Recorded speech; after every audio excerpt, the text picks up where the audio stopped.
Ya, bismillahirrahmanirrahim. Assalamualaikum warahmatullahi wabarakatuh. Baik anak-anak, ini adalah pertemuan pada bab pertama di kelas 12 untuk pertemuan pendidikan agama dan budi pekerti. Yang pertama, silahkan kalian lihat gambar yang ada di layar handphone kalian atau komputer kalian. Nah, itu adalah bagan pembahasan bab pertama dengan judul Semangat Beribadah dengan Meyakini Hari Akhir.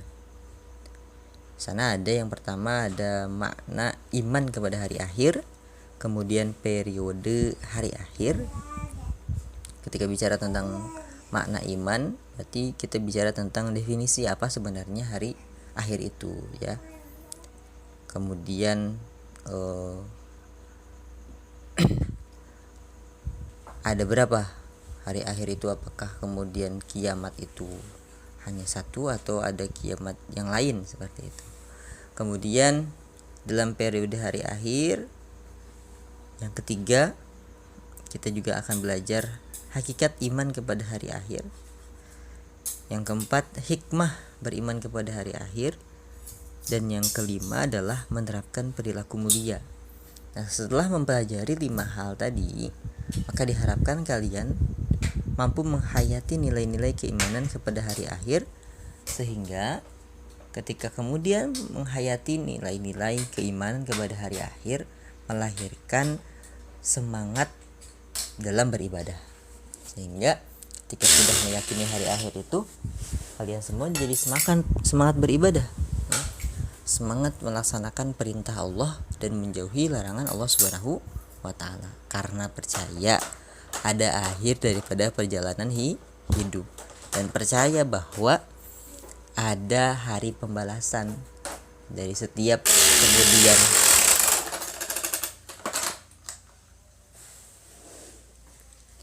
setiap amal yang kemudian kita lakukan. Yang baik akan dibalas, yang buruk pun akan dibalas. Maka ketika meyakini ada hari pembalasan itu, kita kemudian memilih aktivitas yang baik daripada aktivitas yang buruk. Baik, selanjutnya masuk ke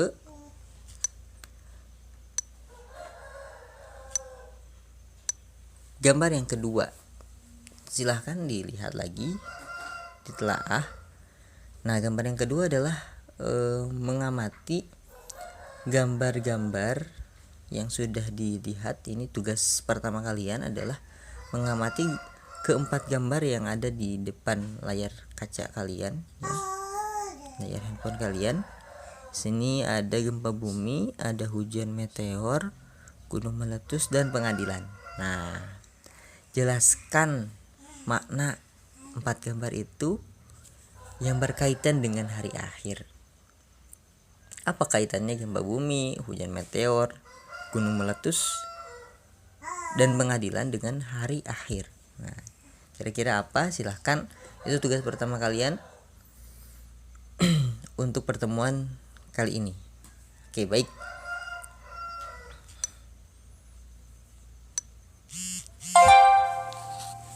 Selanjutnya kita akan kemudian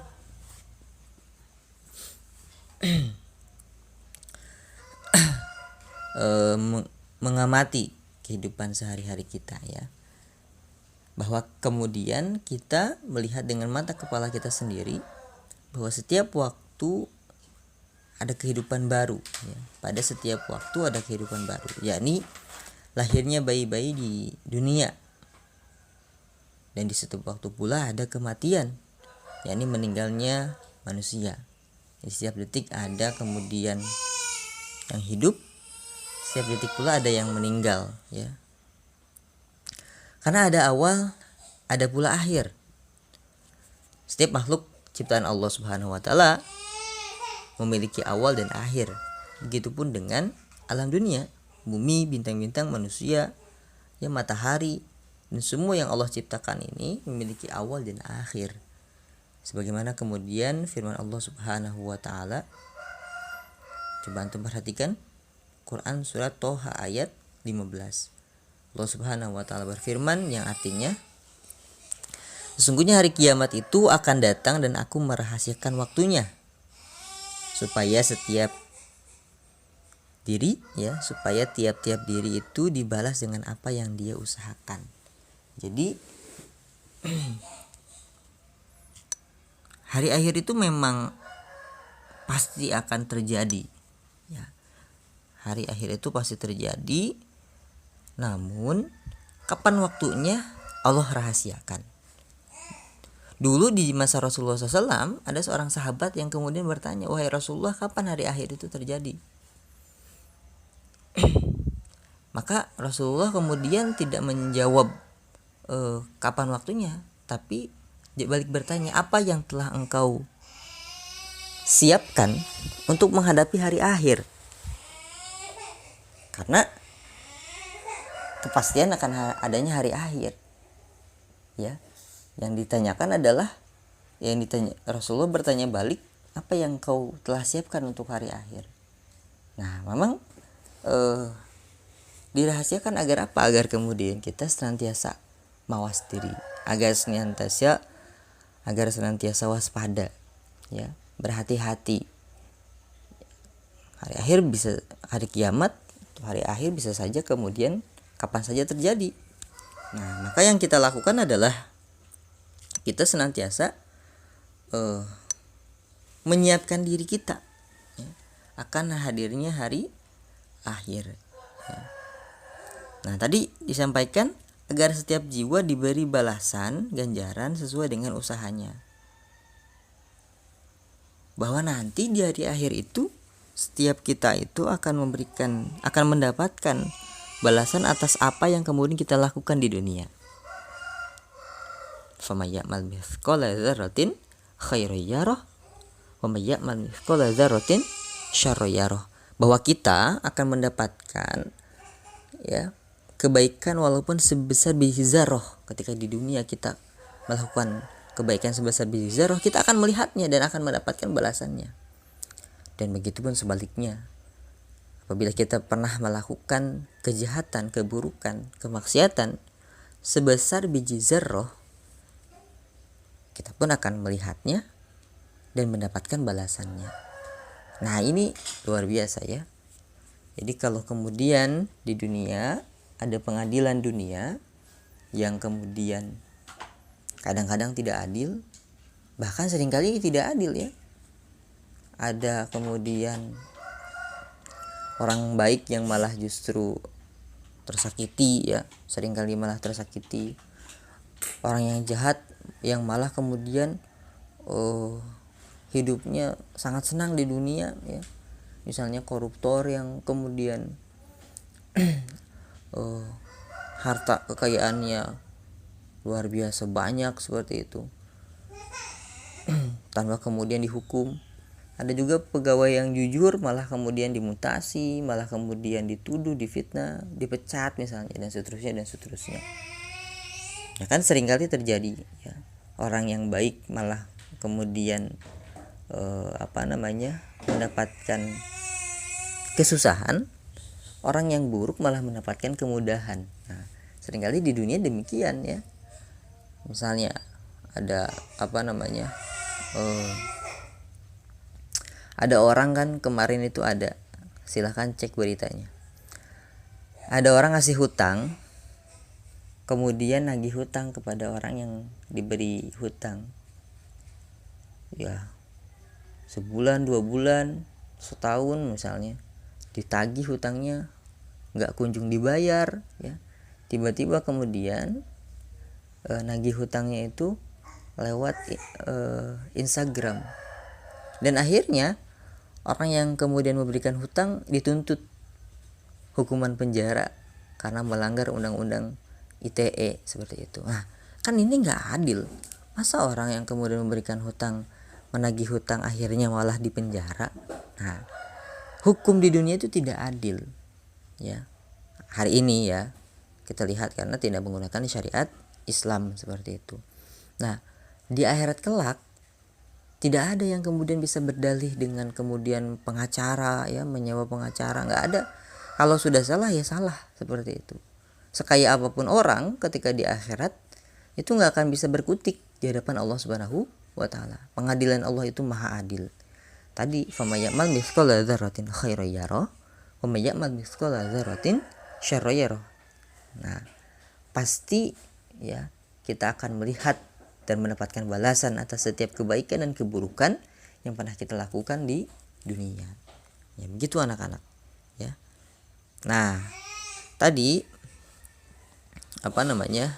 ayat famayyamal mithqala dzarratin khairan yarah wa mayyamal mithqala dzarratin syarran yarah itu adalah dari Quran surat Al-Zalzalah. Nah, silahkan tugas pertama kalian adalah menghafalkan Quran surat Al-Zalzalah, kemudian disetorkan lewat WhatsApp, lewat Japri kepada nomor Pak Ilham, ya. Nah, itu yang pertama teman-teman semua, bahwa kita harus meyakini adanya hari akhir, ya. Karena semua yang ada di dunia ini pasti berakhir.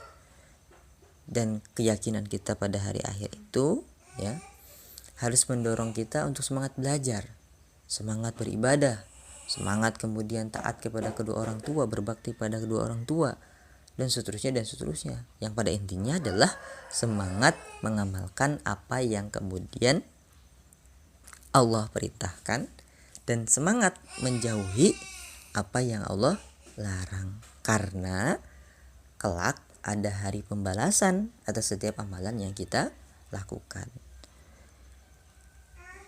Baik anak-anak, kita masuk materi berikutnya, yakni memahami makna beriman kepada hari akhir. Menurut kalian hari akhir itu apa? Hari diputuskan oleh pacar misalnya, seperti hari akhir. Waduh, itu bencana, ya. Tapi ada yang lebih besar daripada itu, ada yang lebih dahsyat daripada itu. Ya, baik. Hari akhir itu menurut bahasa artinya hari penghabisan. Ini kalau kita merujuk kepada Quran surat Al-Baqarah ayat 177. Bisa juga disebut hari pembalasan sebagaimana Quran surat Al-Fatihah ayat 4. Maliki yaumiddin, ya, Allah yang memiliki hari pembalasan. Sedangkan menurut istilah hari akhir adalah hari mulai hancurnya alam semesta berikut isinya dan berakhirnya kehidupan semua makhluk Allah Subhanahu wa taala. Jadi secara makna istilah, hari akhir itu adalah hari di mana hancurnya seluruh makhluk Allah Subhanahu wa taala yang ada di alam semesta, ya. Semuanya, gunung-gunung, langit-langit. Ya, langit ada berapa tuh? Langit, bintang-bintang, ya. Hewan-hewan, tumbuhan, termasuk manusia, ya. Kemudian hari akhir juga disebut hari kiamat, yakni hari menegakkan hukum Allah Subhanahu wa taala dengan seadil-adilnya. Ini kalau kita merujuk pada Quran surat Al-Mumtahanah ayat 3. Kebenaran pada datangnya hari akhir dapat ditemukan melalui kajian ayat-ayat Al-Quran, ya. Dari mana saja kita tahu dalam ayat Al-Quran? Misalnya dalam Quran surat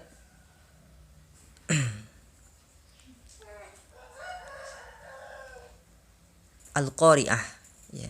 Di sana ada kemudian ayat-ayat terkait dengan kiamat, seperti itu, hari akhir, seperti itu. Nah, menurut Al-Quran, kiamat itu dapat dibagi menjadi dua, yakni kiamat sugro, kiamat yang kecil, ya, ini peristiwa datangnya kematian bagi semua makhluk termasuk manusia yang bersifat lokal dan individu. Sebagaimana firman Allah Subhanahu wa taala dalam Quran surat Ali Imran ayat 185. Kullu nafsin dha'iqatul maut. Tiap-tiap yang berjiwa akan merasakan mati. Wa innama tuwaffawna ujurakum yawmal qiyamah. Dan sesungguhnya pada hari kiamat sajalah disempurnakan pahalamu. Faman zuhziha 'anil nar wa udkhilal jannata faqad faza wa mal hayatud dunya illa mata'ul gurur. Barang siapa dijauhkan dari neraka dan dimasukkan ke dalam surga, maka sungguh ia telah beruntung. Kehidupan dunia itu tidak lain hanyalah kesenangan yang memperdayakan. Sebelum terjadi kiamat, mereka yang telah mati mengalami proses awal kehidupan akhirat yang disebut alam barzah. Alam barzah adalah alam yang menjadi batas antara alam dunia dan alam akhirat. Pada masa alam barzah, roh manusia sudah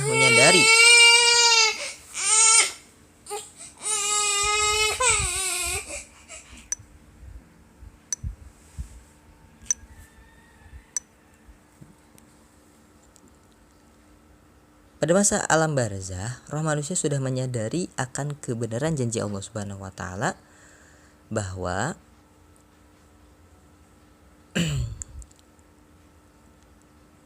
bahkan kepada mereka yang jahat sudah diperlihatkan neraka dan siksa. Jadi masa alam barzah sebelum kemudian kita masuk ke alam akhirat itu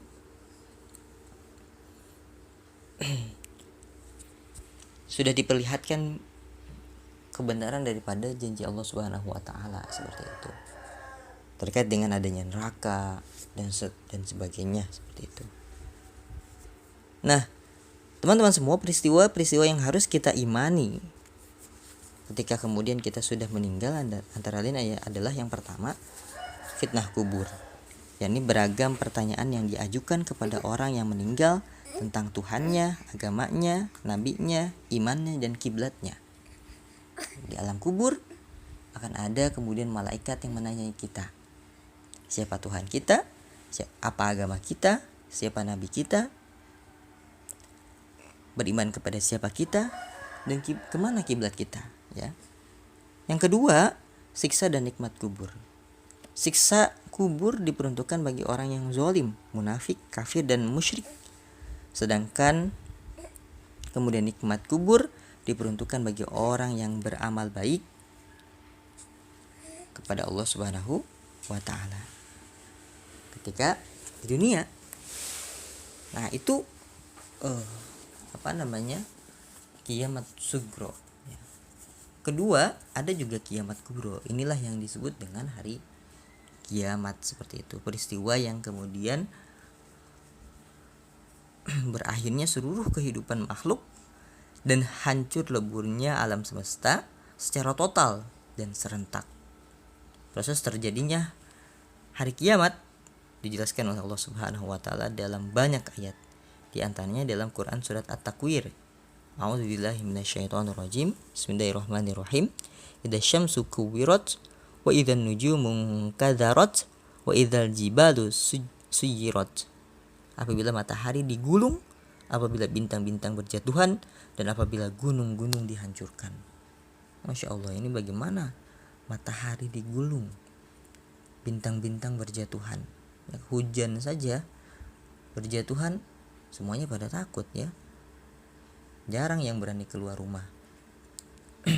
Kalau batu saja berjatuhan misalnya, semuanya pasti kelabakan.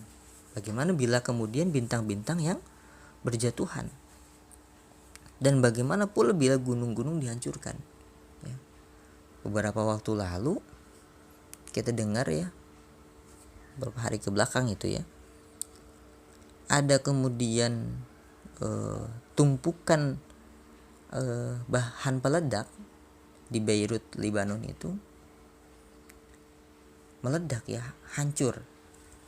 Itu luar biasa, melukai ribuan orang, mewafatkan ratusan orang, dan semuanya seisi dunia hari ini ribut, ya, terkait dengan meledaknya Beirut seperti itu. Ini bagaimana kemudian bila gunung-gunung dihancurkan? Sudah luar biasa. Satu sisi kemudian bintang-bintang jatuh, dan di kejadian yang lain di waktu yang sama gunung-gunung dihancurkan. Masya Allah ya, ini dahsyat sekali hari kiamat ini ya.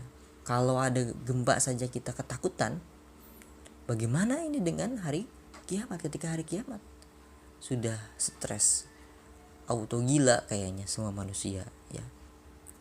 Nah, dalam Quran surat Al-Zalzalah yang kemudian tadi ditugaskan untuk dihafal dan disorkan, dijelaskan peristiwa terjadinya kiamat dimulai dengan datangnya gempa yang sangat dahsyat.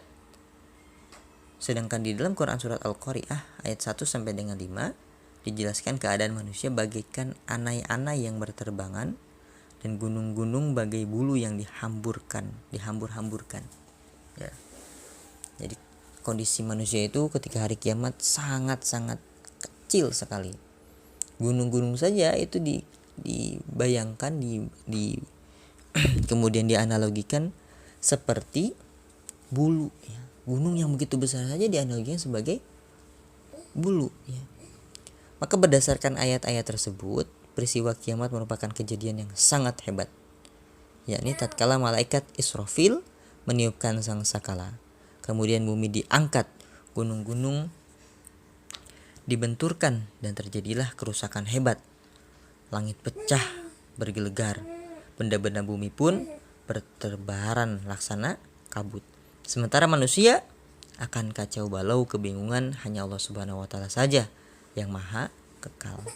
Nah, kemudian selanjutnya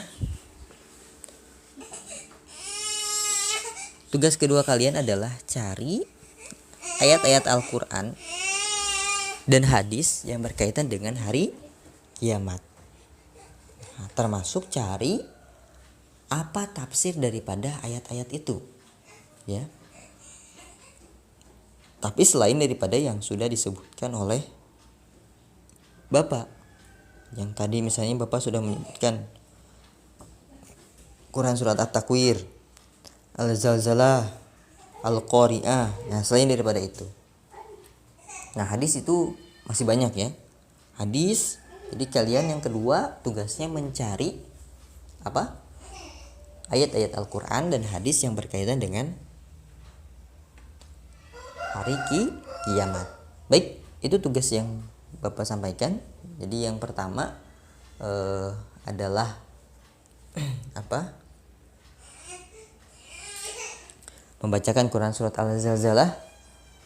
Yang kedua, mencari ayat-ayat tentang hari kiamat, juga hadis-hadis tentang hari kiamat, disertai dengan apa maksud atau apa tafsir daripada ayat itu dan